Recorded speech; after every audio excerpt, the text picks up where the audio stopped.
Okay, things are getting seriously tense right in America's backyard.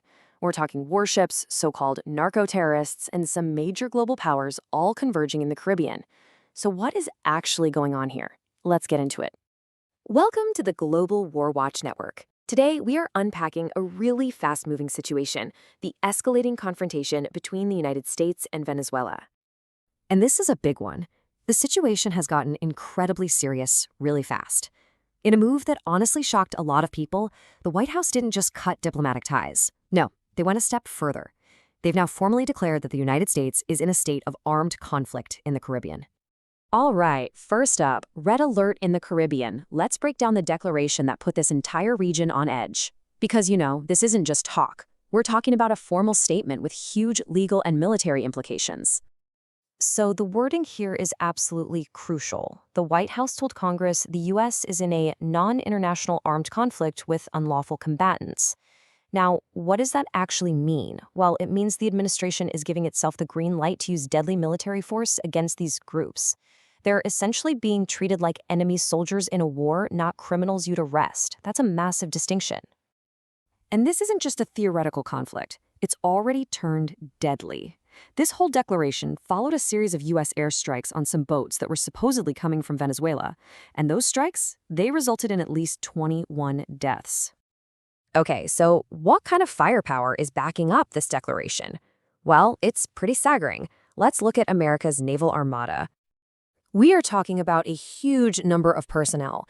Over 4,500 sailors and Marines have been deployed to the Southern Caribbean. I mean, just think about that. That is a massive show of force by any standard. And check out the gear they brought with them. It's the whole shebang.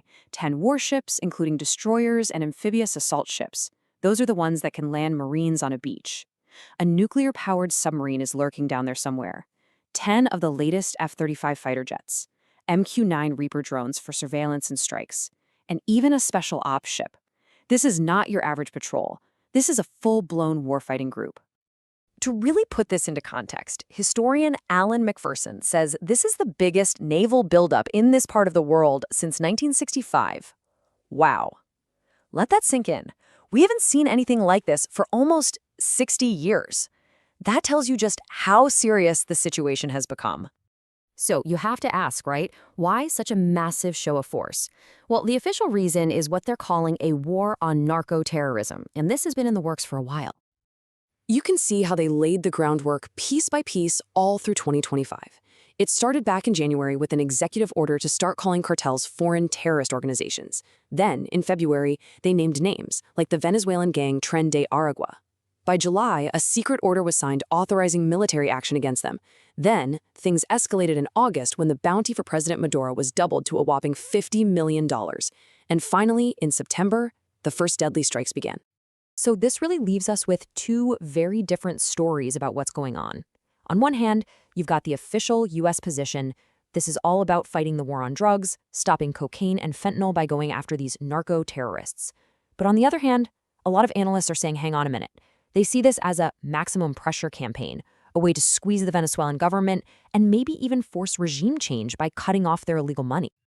As you can imagine, a move this big has caused some major waves. The world is pretty divided on this one. Let's start with Venezuela's side.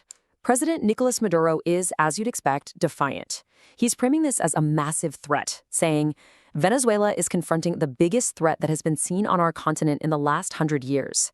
They are coming for Venezuela's riches. So in his view, this is all about the U.S. trying to grab their oil.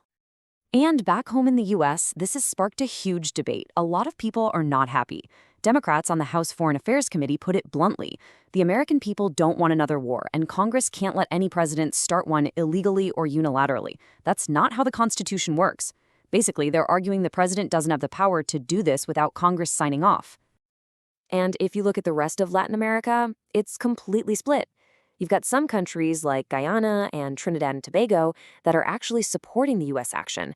But then you have others, like Colombia's president, who are outright condemning it and even calling for a criminal process against Donald Trump. And the main regional group? They've just issued a statement expressing deep concern and calling the region a zone of peace, which shows just how divided everyone is. But this isn't just about the Americas. We have to zoom out. Because two other global giants are playing a huge role here, Russia and China. And they're essentially providing a lifeline for Venezuela. So let's talk about China first. For the last 10 years or so, Beijing has basically become Venezuela's bank. Just look at this. Of all the loans China has given out in Latin America, more than half, 53%, went to Venezuela. We're talking about over $62 billion.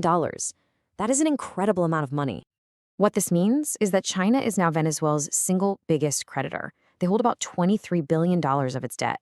And these are often oil for loan deals, which gives China huge influence over Venezuela's most valuable asset, its oil reserves. But it's not just money. Since 2013, China has also become their #1 provider of military equipment. And then there's Russia. Their support is just as important. Militarily, they've sent things like advanced S-300 missile systems and even strategic bombers for visits. Economically, their state oil company, Rosneft, is a key partner, helping Venezuela get around U.S. sanctions. And geopolitically, well, for Russia, having a strong ally in America's backyard is a powerful way to challenge Washington's influence. So that brings us to the big question. On the brink of what, exactly? You've got this massive U.S. naval force. Diplomatic channels are closed, and you have Russia and China propping up Venezuela. The whole region is just on a razor's edge. So really, what are we looking at here? Is this just another, albeit much more aggressive chapter in the war on drugs? Or are we watching the first moves in a much, much bigger conflict? One where the desire for regime change collides with global power politics and could set the entire Caribbean on fire. Right now, nobody knows for sure. Thanks so much for joining us as we break down this incredibly complex and developing story. If you want to stay on top of this and other critical situations around the world, please make sure you like this explainer, share it with others, and subscribe to the Global War Watch Network. We really do want to know what you think, so share your thoughts in the comments section below, and you can join us on social media. All the links for that are right in the description. Thanks again for watching.